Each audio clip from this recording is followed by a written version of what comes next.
manifesting someone na gusto ninyo, yung ugali niya, yung batasan niya, or kahit na sino, it means you're manifesting someone na gustuhin kayo, gumawa kayo ng garden para maglapit yung paru-paro.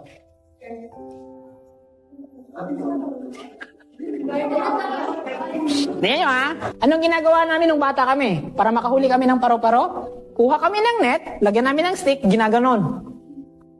Pero sabi ng tatay ko iba.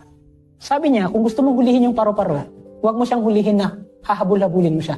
Ang gawin mo, magawa ka ng garden, lagyan mo ng tanim, lagyan mo ng bulaklak, kasi yung garden mo yun, lalapitan ng butterfly, ng paru-paro.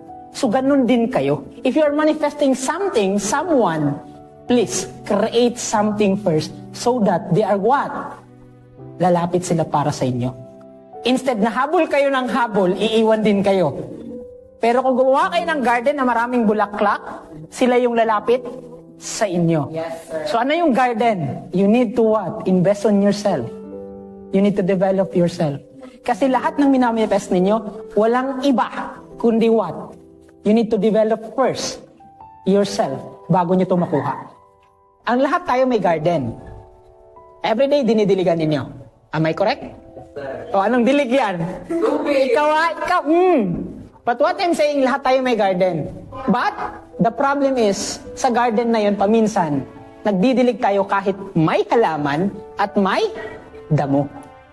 Na kapag nagdilig ka, gamit ang tubig, pati yung halaman at damo, nadidiligan. So lumalaki yung halaman, lumalaki rin yung damo. Ang pinaka-problema, yung garden mo, yung nutrients niya limitado. So mag-aagawan sila. So ibig sabihin yung halaman is yourself, yung mga damo is your distraction. So if you want a healthy garden, dapat weekly, daily, kahit papano, isa-isa kang nag-aalis ng damo. Yung mga taong wala kang pakialam sa kanila, hindi magsaserve ng growth mo, iwan mo na. Tanggalin mo na sa garden mo. Kasi by the end of the day, dapat yung garden mo maganda. So it means what? Yung garden ninyo, ayusin ninyo. Because by the end of the day, mas mabuting mag-attract kayo kaysa kayo yung habol ng habol.